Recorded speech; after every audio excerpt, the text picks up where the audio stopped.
Hey guys, we've got another build guide for you for Darkness 100. This one's going to be on Summoner Merris. So Summoner Merris is a lot of fun, but can be kind of tricky at Darkness 100. In the Constellarium here, we're going mostly down the left side. We're not going to take Fireball. We are going to use Channel. So we're not going to be attacking on this one. We are going to take a Pet Dragon. Now I have gone into Esoteric Flow here just for some additional cast support, as well as Arcane Intelligence for extra expert offers. Astral Wrap, Mystical Prescience, and just one in Concentration because we had one extra point to spare.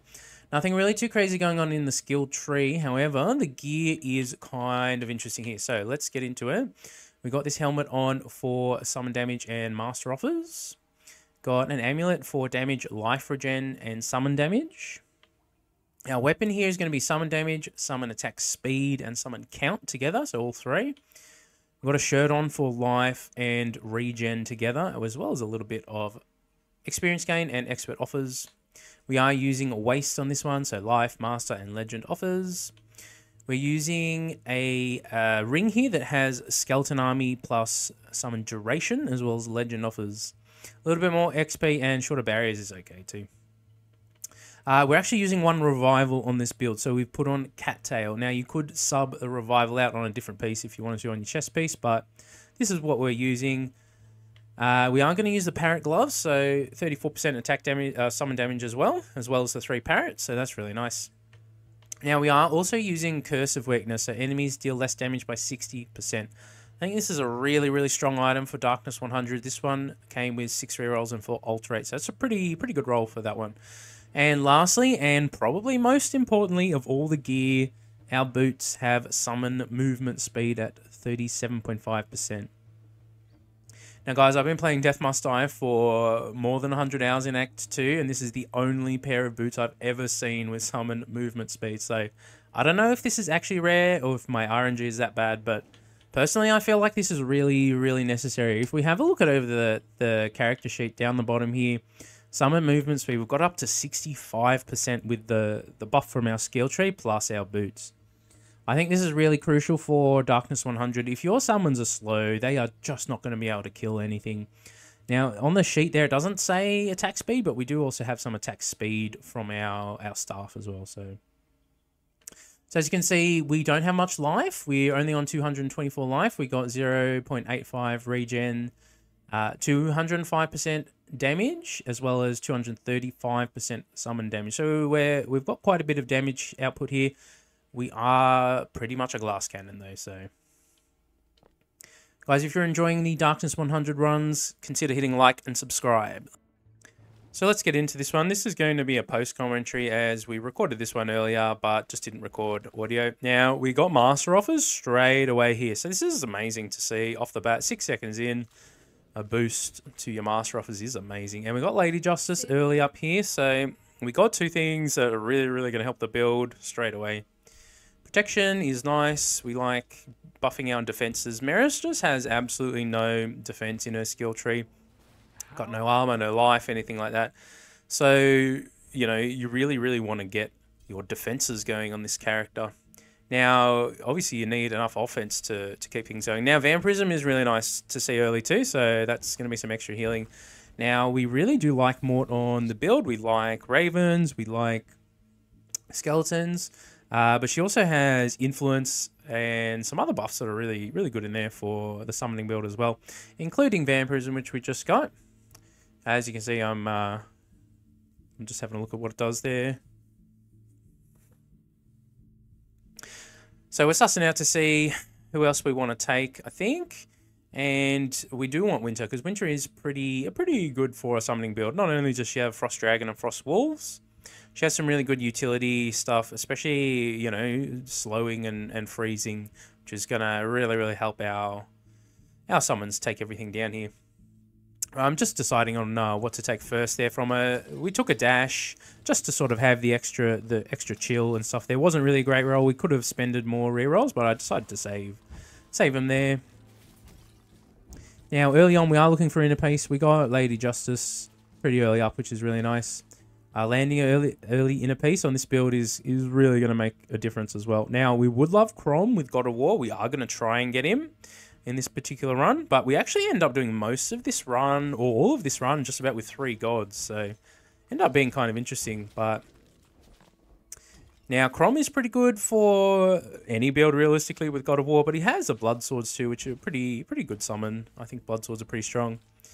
Early game here is just about trying to build up your character. I think we decide to take the Divine Shield here because having a shield on Merris I think is pretty strong. Piety is also really good, but Piety, I think, to fully take advantage of, you do want to master one. The shield, I think, is good once you level it up a bit. Obviously, 26-second cooldown at base, not amazing, but I think we get it up to something like 11-second cooldown or something during the run here, which is obviously pretty awesome. Okay, so the thing with Summoner Merris here is really about survivability for yourself. Your summons are just going to be off there doing their own thing, you know what I mean? They're going to be going for the elite enemies, and sometimes they even don't go for the enemies that are around you. They're sort of off to the side doing their own thing, while you're over here kind of dashing, hoping for hoping to stay alive, which, you know, can be tricky sometimes. But so we're looking for more Mort here. Mort is great. Now we could take Fear. Fear is an interesting power to have on a summoning build. You don't really need powers, but we have 2 power slots, so we may as well take something to fill it out. Now we could also reroll, but decided to just take it. Now having some extra status effects out there is going to be pretty nice. And Fear is an interesting one. Makes the enemies run away when they hit you if they're inside the, you know, the AoE. And we got frozen there. So we're just getting a ton of winter early on here. And I've just been sort of deciding, you know, do we spend our rerolls? Do we just take what we're given here? And we, for the most part, have just been taking what we're given. Get some protection upgrades. We've got a lot of Lady Justice and Winter early on in this run. So we're able to really get our defenses going pretty early here. As you can see, our summons, we don't have that many at base here. We haven't picked up any yet. But we do have the Skeleton Army. Oh, here's Necromancy and Ravens. We've got the choice here now. But on our gear, we have the 3 parrots. We have Dragon from our skill tree, and we have a Skeleton Army. So we do have some summons at base here, but we're absolutely going to want to take more. So now we've got some Ravens chilling. Now it's a bit of a toss-up whether you want to take Ravens or Skeletons. You know, I really like the Ravens. I think they're really good. Obviously, the base damage of the Ravens isn't that high, but they also do Curse. You know, apply Curse status. So that can be really useful. And if we're able to land some of Winter's legendaries that take advantage of status effects, then it's even more potent to have your Ravens going. So early game isn't too hard with this particular setup because we have a decent amount of life regen and some decent damage output at base. Now, eventually we're going to have to start searching for summons here. We've taken a few defensive options, but we're 2.5 minutes in here and still no extra summons aside from the Ravens here. We really want to fill the screen with as many summons as we can for this particular build. So here's Hoarfrost. So enemies take more damage for each status applied to them. This is really strong. Obviously, you want more than just Chill or Frozen out on the field if you have Hoarfrost. So that's why getting the Ravens early on is going to be really powerful for this particular build. Now, I keep getting summoned too. I think I do eventually start rolling away here. We're a little indecisive, but I think we do need to look for... We could reroll here because we do have a chance of getting both the Frost Wolves and the Frost Dragon, but we ended up rolling and getting the Skeletons instead, which is fine, you know. So we're on fire a lot in this run too. I mean, that's Death Must Die in general, I suppose. Your character's on fire a lot. But as you can see, we're already at half health, so things are looking like a little hairy, but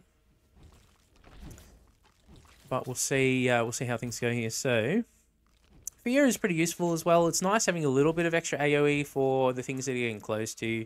Just that little bit of extra damage can really help out. And these ape-looking dudes can be pretty tanky too early game if your build isn't sort of up to the task. I think are we rolling? Did we end up taking Icebound? I think we ended up taking out Icebound, or did we roll? I think we might have rolled here actually.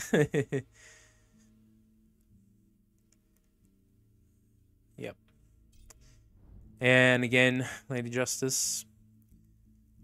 And we got Inner Peace, so we landed it eventually.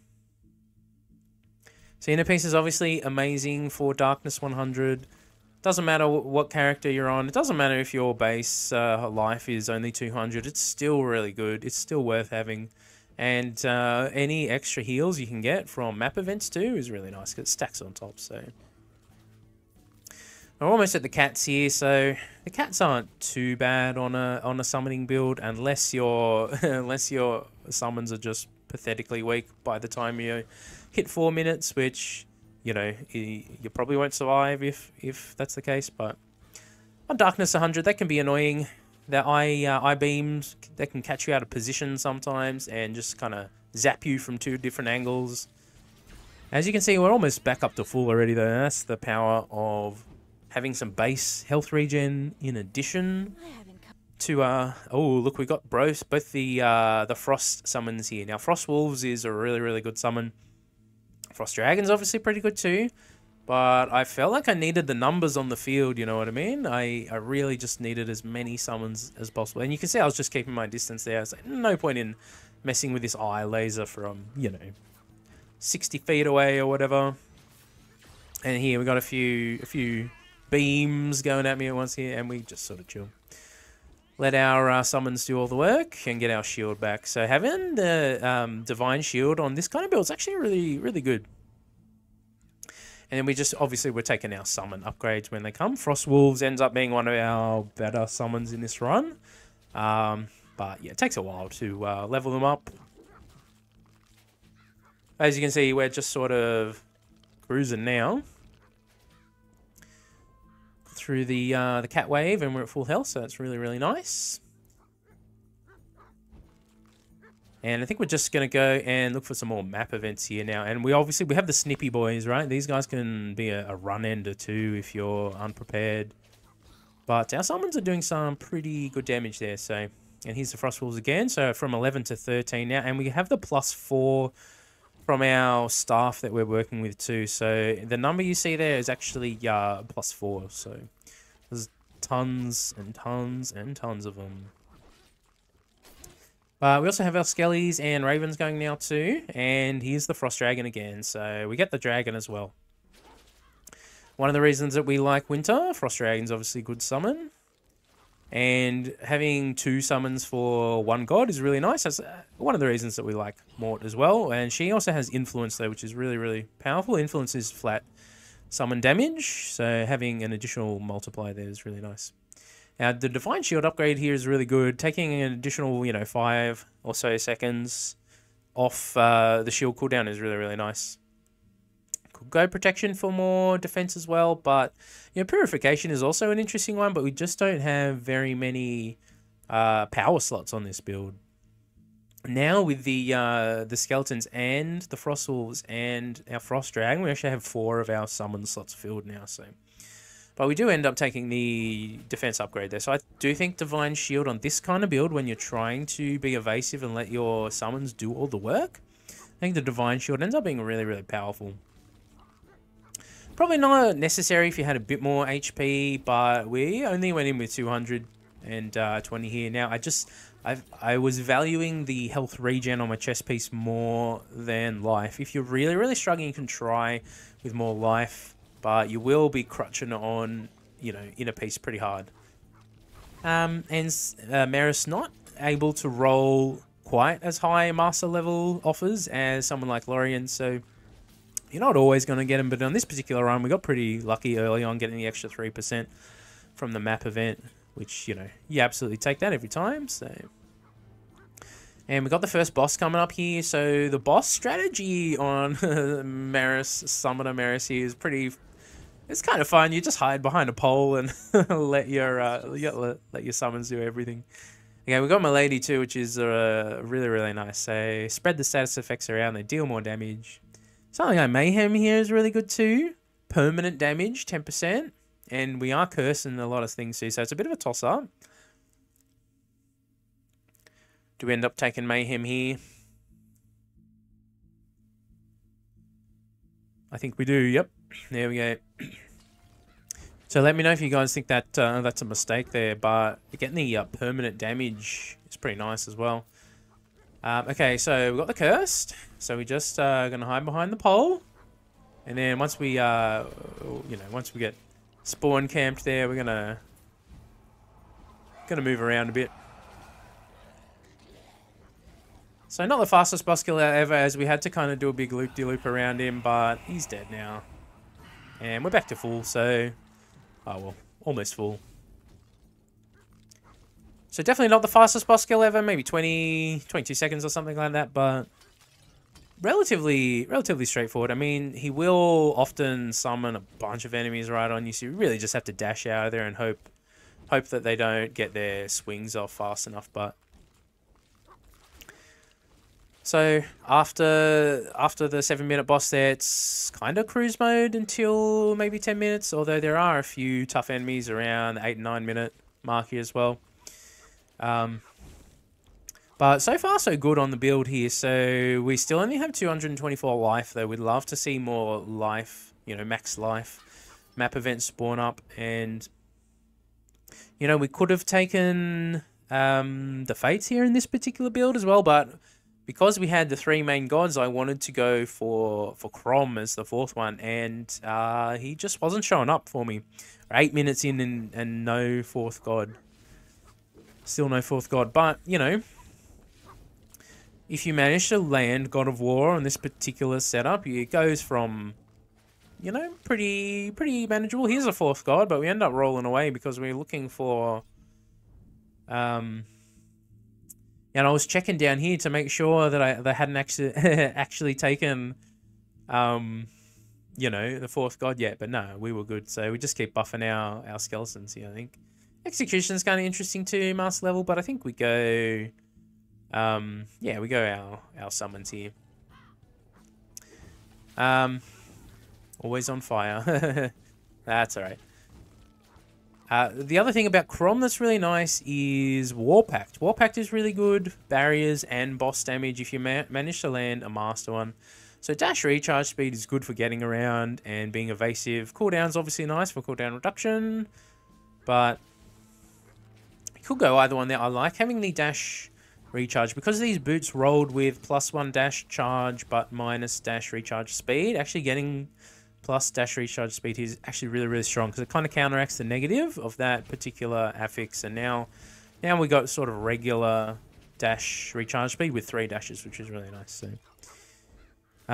look, if we did take the Fates there, we could have gone for the extra dash charge as well. But we really were trying to get Crom because I think Crom would have really elevated things here from strong to like pretty insane on this particular kind of setup that we have here. But it's really nice being able to chill and freeze all the enemies too. As you can see, once they're frozen, we're doing some pretty big damage numbers to them there. So we're in the sort of the thick of it here, taking some hits. Things do get a bit hairy on Darkness 100, even on a really strong build. There are going to be times when you just get surrounded and you just have to manage your dashes and your evasion as best as you can, really. Okay, we've got a lot of summons now, though, which is really nice. Just avoiding these cats. Okay, so we're checking the extra buffs we have on the side here. So we got Master and Cast and all that stuff from the map events. Okay, so our shield's back and we're regenning again. So this is where we want to be with Merris, Summoner Merris. With a shield, regenning health, not getting hit, right? You want to be as safe as possible, especially when you only enter with 224 health, which, like we said before, maybe that's a mistake. Maybe you should put more life on your chest piece and then really crutch on inner piece. But, man, I like having some base health regen on Merris. I think it really helps survivability on the higher difficulty levels. She hasn't rolled anything particularly interesting here, but we re-roll and try and get our Frost Wolves to show up here. And we got World Freeze, which is, really great too, so we'll take that.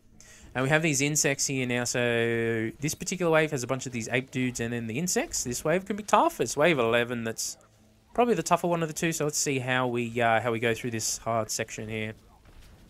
These apes can also, like, can get you from pretty far away. And I'm trying to be evasive here. That was a good dash. Got tagged up there. And we're doing enough damage to them, though it's not too much of a problem. Going from 8 to 10 ravens here is really, really nice too. So, and we're just slowly scaling everything up as we go. We'd love to see some more damage and HP map events if they show up here. So wave 11 hasn't been too bad here, as you can see. And we did actually get a unique item that I don't have yet. So Crusader. So attacks have a chance to smite and to make you exalted. So maybe we'll try that next.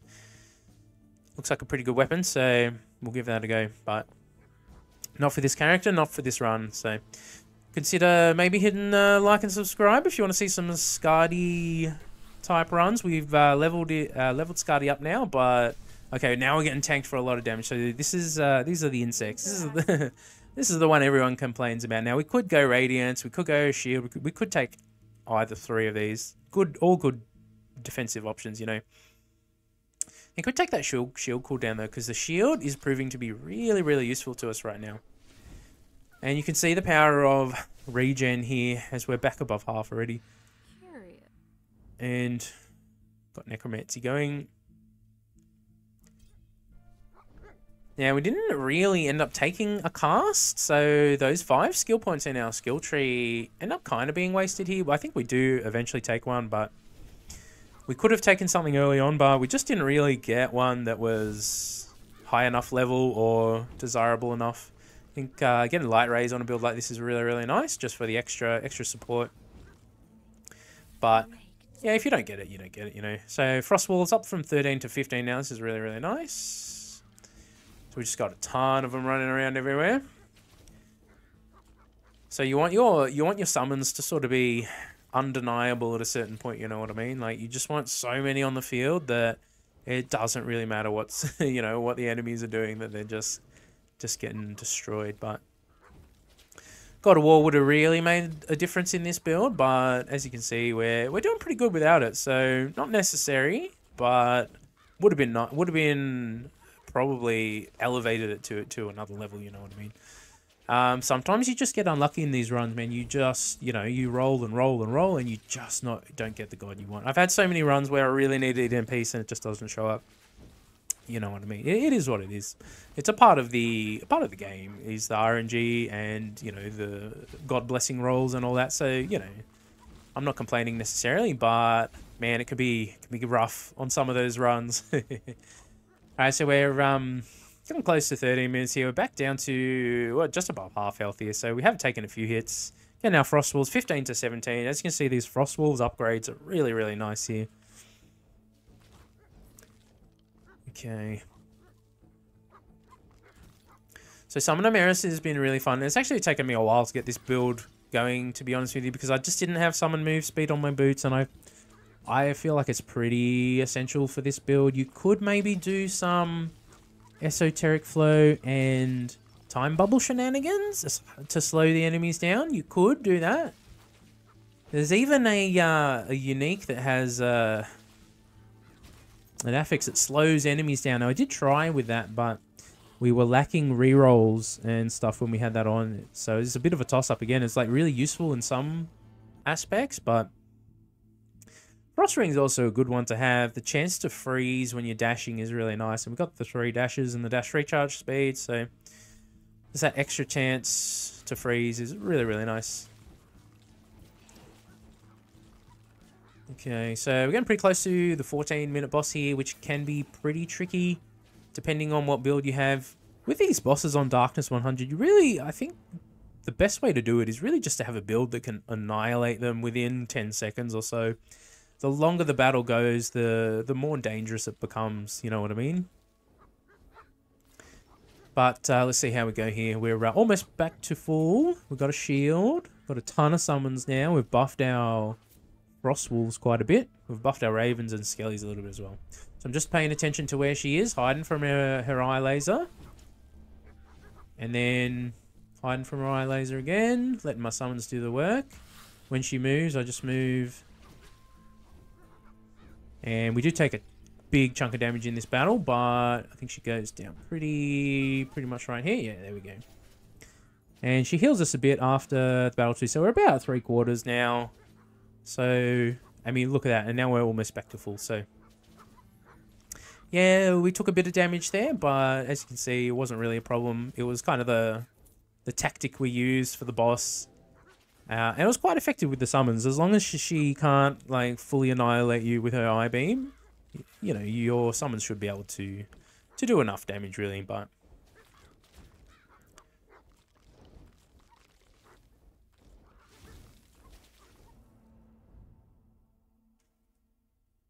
okay.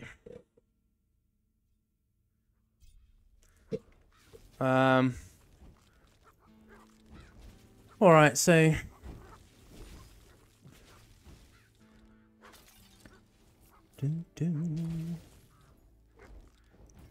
so 15 minutes here. We have, what do we have at 15 minutes? We have these really fast ghost looking things.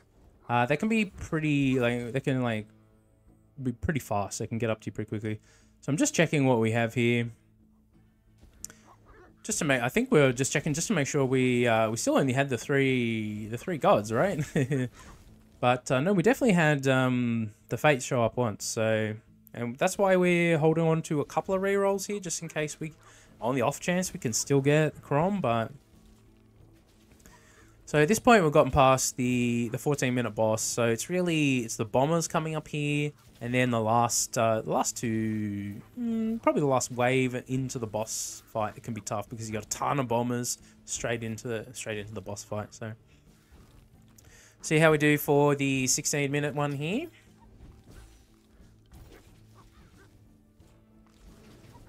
So I actually think 16-minute bombers aren't too bad.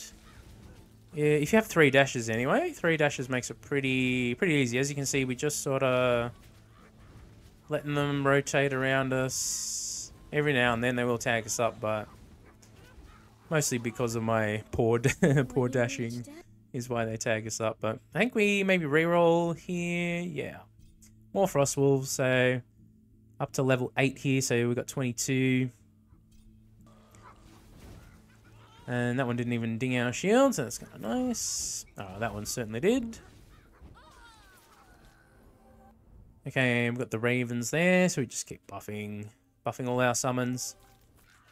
Now, you can do a summoning build with a different god. You could take Summer and go Fire Elementals with the Fire Dragon.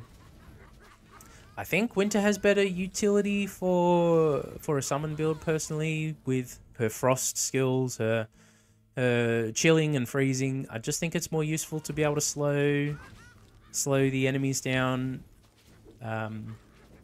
just enough to help out your summons, because there are some enemies, even with plus summon move speed, there are some instances where the summons just really struggle to keep up. Okay, we're at 17 minutes here, so this one locks us in again. There's some more cats here. This round shouldn't be too bad. I think we're strong enough now. Okay, and we got Pandemonium here. So Pandemonium is a pretty interesting one to see. So it'll increase Divine Shield, which is really nice, for the Frost Ring, as well as Necromancy and Raven. So those are really the 2 important ones that we're going to buff here. Protection is really nice too. And I just go through and I like checking what we're going to upgrade here, if it's worth doing or not right now. But later on in a run, it's usually worth just taking it anyway. So we now have Master Skeletons and Ravens in addition to the Frost Wolves and the Frost Dragons. So Divine Shield, I mean, getting it down to 11-second cooldown is really good. Protection is really awesome there too. I mean, you'd love to grab both of them if you could, but as you can see, we're back to full health, so we're doing pretty good here. These cats are not really posing too much of a threat. Sometimes they will catch you out of position every now and then, but for the most part, we're pretty safe here. And then we can just regen off any hits that they actually do to us.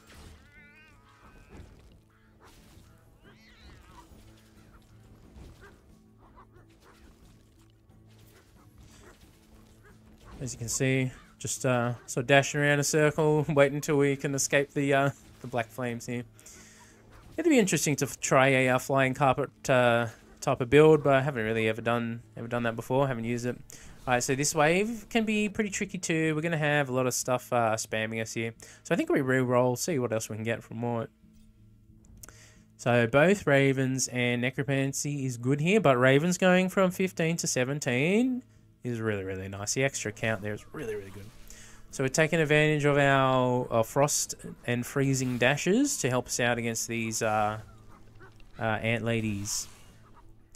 So wave 18, yeah, it can be tough as well, but I think we're properly set now. Now we would obviously still love God of War to show up, but you know.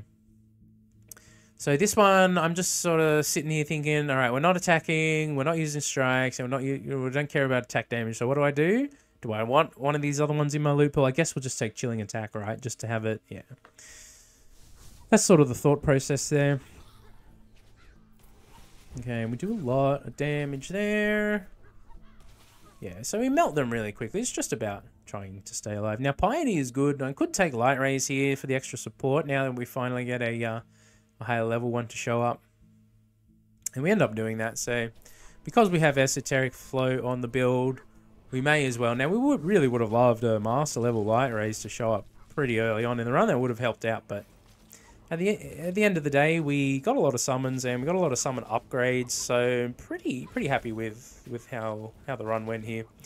Now, obviously, we're not at the end yet. We got a couple of pretty tough waves here. So we got the final wave of bombers and then the final boss. So final round of bombers can be pretty nuts because sometimes they just all bomb you at the same time, and it's just really hard to avoid. So Frost Wolves up to 26 now, so it's pretty insane. As you can see, we just have this insane posse of, you know, summons. Just it's awesome. Anyway, I really like summoning builds. So here come the bombers. See, so we got just a ton of them all at once. How many different bombs coming at us all at once here? It's pretty nuts. But we've got our shield back here, and I think we actually do take a good chunk of damage here before the final boss. So we're in a little bit of a tricky position, but wasn't so bad. Necromancy and more Ravens. Ravens going from 17 to 19, so the summon count here is just going kind of out of control, which is beautiful, exactly what we want. And here, 19 to 21, so yeah, of course we take it, right? So halfway through this round, we just want to make sure all the bombers are actually dead before we actually have to fight the boss. You do not want to be bombed while you're having to fight the Djinn here at the end, so...